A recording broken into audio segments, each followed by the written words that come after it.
April 1973. Absolute confidentiality. American magician and illusionist David Blaine was born in April 1973. Blaine has done some crazy tricks and feats of endurance over the years, which have captivated the public. One of his most famous feats was living in a glass box, hanging above the Thames. He lasted 44 days and suffered from symptoms of starvation, including depleted organ and bone mass, heart palpitations, breathing problems, and loss of skin pigmentation. Over in Northern Ireland, prisoners were living in their own box, which in their case was their cell. It was in one of these cells that an internal feud got settled, resulting in a UVF prisoner being poisoned. Political developments in April 1973. Based on documents released on the 1st of January 2003, at the beginning of April, British Prime Minister Edward Heath wrote a telegram to Irish Prime Minister Liam Cosgrave, seeking further cooperation between security forces in Northern Ireland and those in the Republic of Ireland.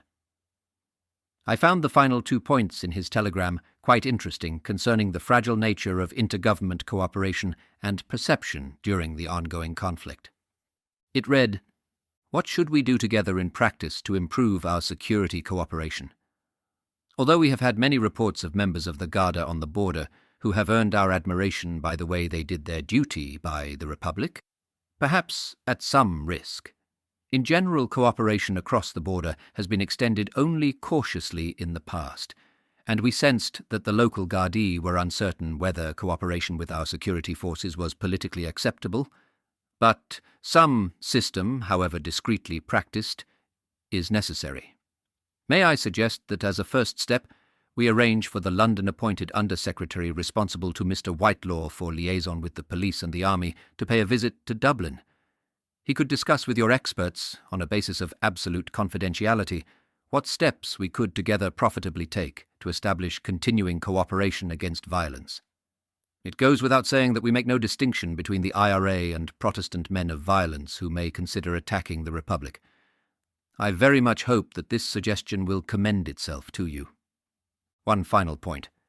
I fully understand that regular cooperation between our two governments on security matters could, if it became public knowledge, cause you political embarrassment. On my part, all concerned have been instructed to keep details of such cooperation strictly confidential. Another letter was sent on the 4th of April. This time from the head of Defence Secretariat 10 at the Ministry of Defence, A.W. Stevens, to an official at the Irish Department of Foreign Affairs, W.K.K. White. The letter sought cooperation from the Irish government in clearing an area of wood along the border where attacks by the IRA were carried out against the RUC base in Ballyclare. Also released in January 2003 was a report by Frank Steele of a visit to the Bogside and Cregan, Derry on the 4th and 5th of April with Michael Oatley. At this time, Steele and Oatley were presented as being officials from William Whitelaw's office. However, both Steele and Oatley were officers in the Secret Intelligence Service, MI6. The visit followed the publication of a British government white paper, and the report mentions the reaction to the white paper in several sections. The report's assessment of local reaction to the British Army and the RUC was very over-optimistic and was not borne out by the course of events. On the 10th of April, the British government introduced the Northern Ireland Assembly Bill in Parliament in Westminster. This bill was to pave the way for an assembly at Stormont, based on proposals outlined in the White Paper, Northern Ireland Constitutional Proposals, which had been published on the 20th of March 1973. The bill became law on the 3rd of May 1973. A few weeks later, on the 22nd of April, one of the leaders of the IRA, Daithí O'Connell, addressed a public demonstration to commemorate the 1916 Easter Rising in Dublin. Following the speech, he managed to avoid arrest. It wasn't uncommon for incidents such as this to go unpunished, given the complexity of maintaining civil discord during such an arrest. Shootings and poisonings in April 1973. April 2nd. Civilian David McQueen, 28, was found shot at the side of the road near Ballyhalbert, County Down. It's believed that loyalist paramilitaries were responsible. April 7th. Official IRA member James McGarrigan, 17, was shot dead near his home in Armagh City. April 9th. British soldier Charles Marchant, 18, died 10 weeks after being shot by an IRA sniper while on British Army foot patrol on North Street, Lurgan, County Armagh. He was injured on the 26th of January, 1973. Official IRA member Anthony Hughes, 20, was shot while moving arms from a car outside a house in Culdee Terrace, Armagh. April 11th, British soldier Keith Evans, 20, was shot dead by an IRA sniper while on foot patrol on Westland Street, Bogside, Derry. April 12th, IRA volunteer Edward O'Rourke, 27, was shot dead by the British Army at the rear of a house on Cape Street, Lower Falls, Belfast. April 14th. The UVF killed a Protestant official IRA volunteer Robert Millen, 23, in a drive-by shooting on McClure Street, Belfast. April 17th.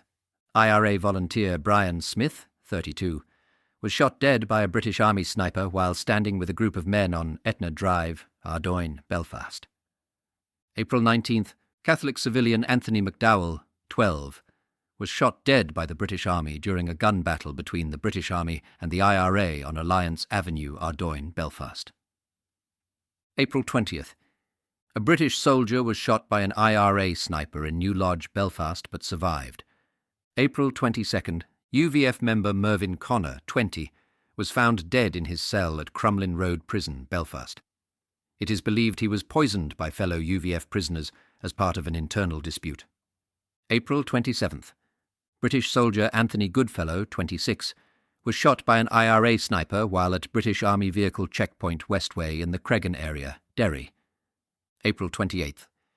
British soldier Kerry Venn, 23, was shot dead by an IRA sniper while on foot patrol at Carn Hill, Shantallow, Derry City. April 29th. British soldier Graham Cox, 19, was shot dead by an IRA sniper while on mobile patrol on the New Lodge Road, New Lodge, Belfast. Bombings and rocket attacks in April 1973. April 3rd. A bomb exploded at a London sorting office in Paddington. A caller claimed the bombing was carried out by a group called the Avengers and said that they were not the IRA but did belong to the Irish Republican movement. April 7th. 2 British soldiers, Terence Brown, 26, and Stephen Harrison, 26, were killed in an IRA landmine attack on a British armoured mobile patrol, Tullio-Gallaghan, near Newtown Hamilton, County Armagh. April 20th. A British post was hit by a rocket and then raked with gunfire in Ballymurphy, Belfast. There were no other casualties. Thank you for listening to this episode of Tales of the Troubles. If you liked it, please like and share with like-minded people. Stay tuned and enable notifications so that you don't miss the next episode.